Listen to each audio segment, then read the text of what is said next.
Talking to your teen about accessing professional help might seem like a tricky task, but these 4 steps will help get the ball rolling. Step 1. Start the conversation and show that you understand their concerns. Bring up any changes you've noticed in your teen's behaviour, and if they say they're struggling, follow up with an offer of seeing a professional for help.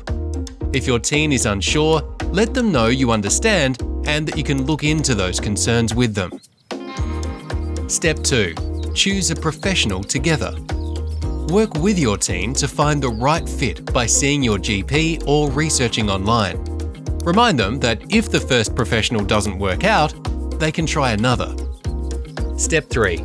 Prepare for the session. Encourage them to jot down subjects or issues they'd like to cover off during their session.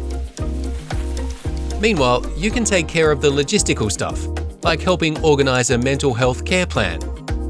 Step 4. Chat after the session. Ask your teen if they want to talk about the appointment with you, but don't be put off if they say no. Remind them they did a brave thing in talking to a professional, and that if they change their mind, you're always ready to hear about it.